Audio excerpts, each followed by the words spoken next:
The elephant in the room, look at the border, okay?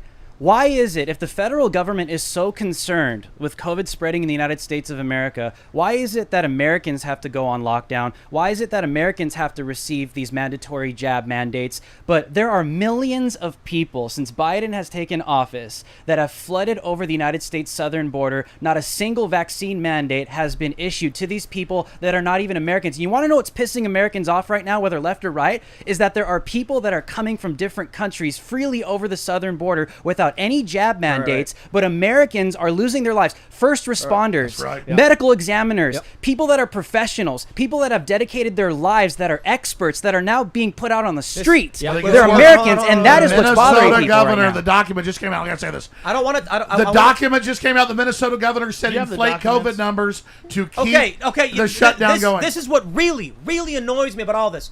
Joe just made a massive political point. Let's make it. And everybody keeps going back into the argument about we should all sit under the mandates but discuss the science, when no one here knows what the fuck they're talking about. What I do know is that 1 million plus people did cross the border with not a single mandate, but they are firing nurses. And then people argue natural immunity, and they argue big, and I'm like, I don't care about any of that. You are not going to mandate a public policy on the people and then ban people over... I agree.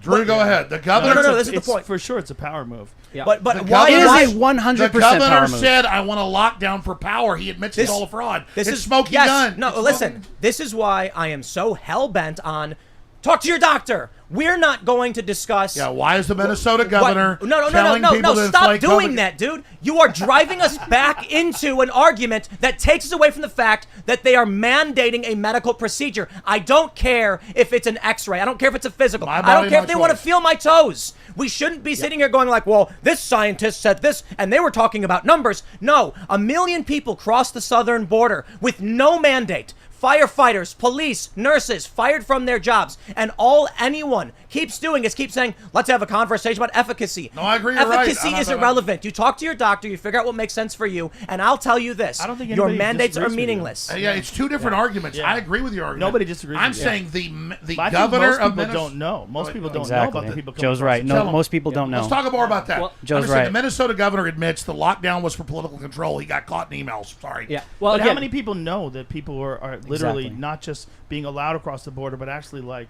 allowed to enter into the country? Yeah, we got to do that to fly on airplanes. We got to have tests. But if you're coming even legally, if you're coming legally, you have to have the COVID vaccine now. And again, we understand this was never about your health. This was always about your subjugation. You look at what happened where they mandate this medical procedure, where they have the most strictest vaccine passports in England, in Israel, in Singapore. You see the highest rises in cases. Gibraltar, one of the most vaccinated places in the world per capita, just canceled Christmas because they had a surge in COVID cases. Vermont has the highest cases in America, and it's the highest vax. Exactly. It's all Bernie Sanders' fault. That's what I heard. It is. No, you know what? They want to control. We've talked about this, Alex, right? They want a controllable class. They want a two-tier system. They want the elites at the top, and they want the people at the bottom that they could control, that are not going to say anything, that are not going to protest, that are not going to fuss about it, because they want people millions of people. They want people in this country that are illiterate to the United States Constitution, so that they don't protest or fuss about it. It's not left or right, Democrat or Republican. They just want people that they could control. And what's happening at the southern border is literally proving that right now as I speak. It's not stopping. It's not stopping. This is why I tell people, it doesn't matter. It's not left or right. It's not Republican or Democrat. They're going to vote Democrat. This is why you can't have this many people on a fucking podcast. Everybody just starts yelling. Okay, let me correct what Sean Hannity just had to say. Everybody's saving lives. The Americans don't care about the Constitution. This is just boomer bullcrap that people spout on Fox News. So you think the United States Constitution is boomer bullcrap? Is that what you're saying? I'm saying wow. I'm saying Interesting. 100%. Wow. If you looked at what happened, Russian. with the lockdowns, they did not have to use a lot of force. The overwhelming majority of people were more than happy to have their freedoms taken away for the illusion of safety. The average man does not want to be free. He merely wants to be safe. And the Constitution... His name is Keith Olbermann. And you can say him by name. And no one's going to know that. Joe, no one's going to know that reference. And the Constitution has been a dead letter from the George Washington administration. They were locking people up for criticizing the government in the 1790s. It's a complete joke. ResetWars.com. They didn't know any better. They didn't have Reddit. There are minefields before us where they pull you in their direction. I've talked about how the conservatives, there's no real opposition to the left other than, like, the Democrats will come out and say, we want to ban assault rifles. And the Republicans will say no.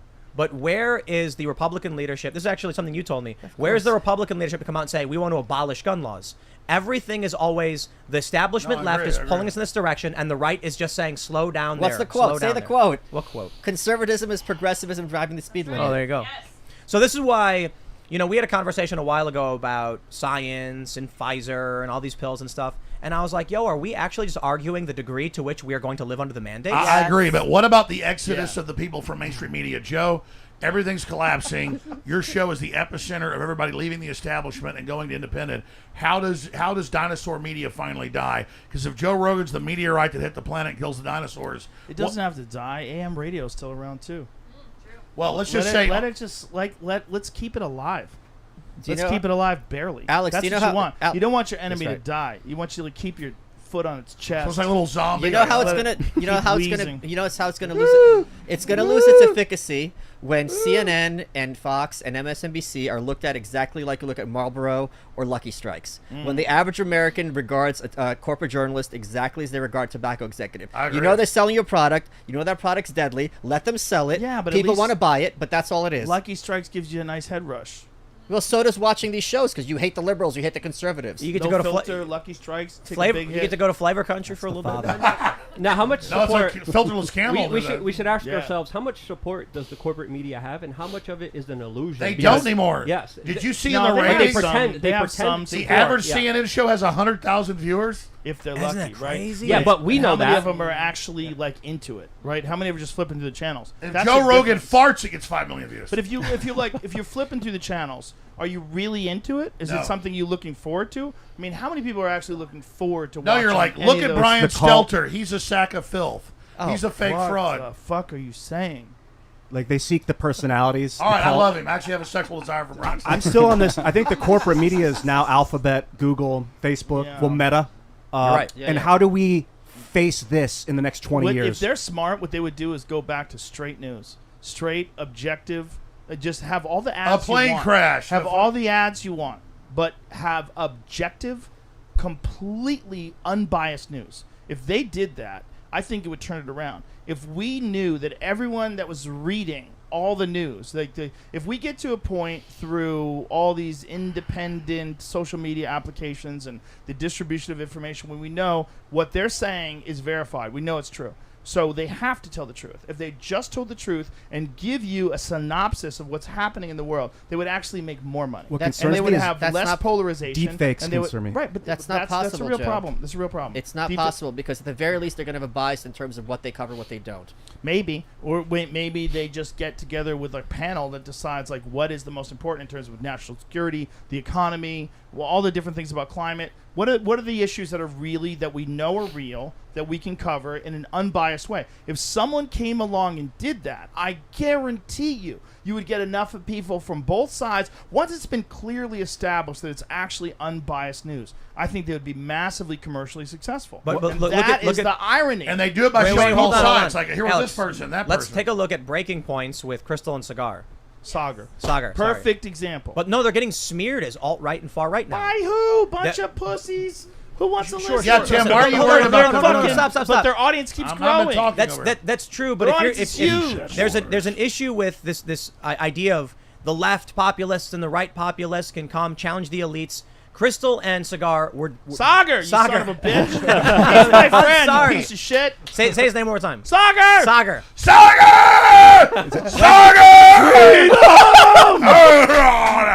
Braveheart. So we did a segment on the show. Young Turks said that Joe Rogan's basically Alex Jones or Tucker Carlson at this point. That's hilarious. And people responded saying, so is Crystal and Sagar. Well. When they why are we listening to Sink Turd? It's not about why are we. It's about why does he have millions of subscribers and get 30 million views? He was force-fed to everybody. Why are you distracting me when I have to leave? You keep going down these dark alleys. Oh, dude, There's it's just getting ResetWars.com. dark. What do you mean? Like, like a place you can't. I want to talk about Klaus Schwab. Can we go? Hey, no, Joe's got to go. Make a point. Let me make. Let's get a final statement from the great point? Joe Rogan. I love the idea that we can bring everyone together, but some people are just diametrically opposed to what we believe in. After a while, you watch that guy talk, and you're like, all right, let me get a question into Joe before he's got to go. There's silly people. Let me get a question. But hold on, there's so many fucking silly people. You know, like, you don't have to take into consideration their statements about every fucking thing that happens with every person. You realize they're silly. You know they're silly. That's why you brought them up. Ignore them. No. I didn't bring him up because he's silly. I brought him up because he gets tens of millions of views. He doesn't. Yes, he does. He does not. If you look at all the views, but how many individual unique people are there? It's not tens of millions. No. I'm not talking about unique. I'm just saying. But it's the same fucking people. It's like if tens of millions of people, they put out a lot of content. They have 100,000. Okay, Joe's got to go. Can I ask one question? Joe, ask one question. But it doesn't matter. Joe, you agree with them or disagree with them. You don't. If you don't agree with them, you don't have to keep bringing them up over and over and over again. Just fucking ignore them. They're only Joe, as relevant as we make them. Yeah. Ask just one question. Disagree. Because I've been big in the media for 20-something years. You've been huge forever. That's why they cut your nose. Listen, but this is a real question. Son of a so bitch. I know you don't want to sound rock star or arrogant. Fucking Yeah, fuck him. They cut his He's nose. a horrible person. Yeah, fuck you. It's fake. I'm right here, Fuck Jones. you. You wanna Bring fight? it. Come on. Watch. Don't hurt Jack me. Nicholson. Let me ask I'm a gorilla. Chinatown. You Ask, son of a ask, bitch. ask, They ask, cut your ask, fucking nose. Joe, let me ask this Look what they question. did to his Okay, nose. Boomer. We all saw your meme. Boomer. Hey, Joe. I love it. I'm Generation He's X. giving you attention here. Joe, seriously, answer the question. What is it like to not just be probably the most famous person other than like a president right now in the world, but to have done it independently on your own? That's a major sea change. I celebrate that. I'm blessed to know you. You're a great guy. What is it like to be at the epicenter of the zeitgeist? About that. If I thought about that, I'd be fucked. Well, it's a real question. Tell me. I don't know. That's my answer. Black helicopters. Okay, but you haven't. But it seems like as you've gotten right in the middle of the zeitgeist, you've gotten more politically involved. Not because you wanted to, but you feel like you needed to. Because you're a good guy. It's not that I got in the middle of the zeitgeist. This pandemic exposed the fragility of our society. That so many people are willing to give up their freedom for this like bizarre fake security that doesn't exist. Like you're talking about the most unsecure thing ever, a pandemic virus that's going through people, and then a medical solution that doesn't entirely work. And everybody's like forcing you to get involved and take this and ignore all risks because they did, and they want you to be on their side. It's madness. And as soon as you see that kind of madness, if you don't say something, then you fall into tyranny. And that's what the fuck is happening. And whether or not people realize what they're doing, most of the people that are doing it are cowards. Because if you stand up and you say, hey, I don't think you should vaccinate children, people are, they start freaking out like fucking Donald Sutherland in fucking Invasion of the Body They attack Snatchers. McConaughey. That's what it is. It's like everybody's scared. Like you can't even have the It's like conversation. Tim Pool when you cussed. But here's the thing about you, and here's the thing about me. When someone is unvaccinated and they survives COVID pretty fucking quick, they go, "Wait a minute, I didn't know that was available." Right. And you go, "Well, how do you know?" When I made a video like 3 days after I had COVID, I'm like, "I feel pretty good." Like lies. And then 2 days later, I put up this fucking this test. It's like Tim said. They were mad he survived. Yeah, they're mad I survived too. But You know- it's because they took the chance and they got vaccinated. And they feel like you should have done that too because they realize there's a certain amount of risk involved and they got through it. They're like, you fucking do it. It's like, I jumped into the water from the cliff. You jump. Jump, pitch. I jumped. What about you jump. Aaron Rodgers, who I know you helped out as well? Yeah. Tim, I mean, they're demonizing him, calling him a white supremacist on ESPN. I'm flipping through Did the they channels. say that on ESPN? Who I the swear fuck to said God, that on I'm flipping ESPN? through. No, it was they like didn't call him it was a sports show, and I'm flipping through cable. What's his name? They called him right wing. Where's Skip Bayless? Yeah. Where's He's Skip not. Bayless? Yeah. He's That not the other right football wing. guy. Skip Bayless was on with fact with a big black guy, and all I know is they go, he's a white nationalist. Oh, that guy's not a white nationalist. But this is like people say things to get a lot of attention, and they say things as maybe they even mean it. Here's the thing with Aaron Rodgers. That guy, in any other time in history, if a friend calls you up and goes, "Hey man, you had the flu. What did you do?" I say, "Oh, I took a Z-Pack, I took a this, I took a that. I was better in a couple of days. I got a vitamin infusion. That's really big. That helped me a lot." And they go, "Okay, I'm going to try that." And they do it, they get better, and they go, "Thanks." Everybody's happy. Like, "Oh, I would like to do what Aaron Rodgers did if I get sick because he was better pretty quick." "Oh, Joe Rogan did that. Oh, I should do what they did because I'll get better pretty quick." I'm not saying don't get vaccinated. I'm saying if you do get sick, this is what I did, and this is how I got better. All the decisions you make outside of that are on your own. I'm just telling you what I did. You mean That's all it is. you mean But all of Pfizer a lets sudden us hear people- from you instead of them? It doesn't have anything to do with Pfizer. It's just love human beings. The influence that Pfizer has is minimal in comparison to the influence we have on each other. I agree. That's what the real problem is when people do things and they make a choice, they want everybody else. But to you make got the better same in 2 choice. days. Tim got better in a couple days. It worked, right? I took Joe. I was taking really ivermectin, bad. and I I never know got you sick. were. I was I really know bad. you were really I think bad, I was but well, like Ian was also really bad. Dude, it worked and- like within an But hour. the reason I called is because I was like, I talked to a doctor. They said, look, it's a virus. Sleep it But off. here's the thing: it's monoclonal antibodies are Right. the big thing. Not just I took that. when I said that I took ivermectin, I said I took it in a laundry list of other things that I took, and I didn't say that first. I said monoclonal antibodies. I said Z-Pak. I said ivermectin. I said all these things, but all they focused on was ivermectin. But Joe, the thing I never- monoclonal antibodies are super effective. It's been proven so. and they're authorized for emergency. yes, it is it's a totally authorized. And the Yeah, company's been medical. around since 1988. They're not like giving liability protection. That's why I trust them. Oh, look at But the time. Alex, I also took ivermectin when I was Joe's in got the to go. house, But and let me I ask you didn't one get question, it. Joe. Okay. One question. No one knows. You got better in 2 days. You Yes. got better in 3. I got better in like a day with this stuff. Aaron Rodgers, how fast did he get better? He seems like he's never even sick. He's Well, playing soon. He played. He just won on Sunday. He played. So he never even got sick with the protocol. No, he was sick before that. He wasn't feeling good. He asked me what I did. I told him. I connected him with some people, and he, at his doctor, got him all the proper medications that he needed, and monoclonal antibodies and all the other stuff.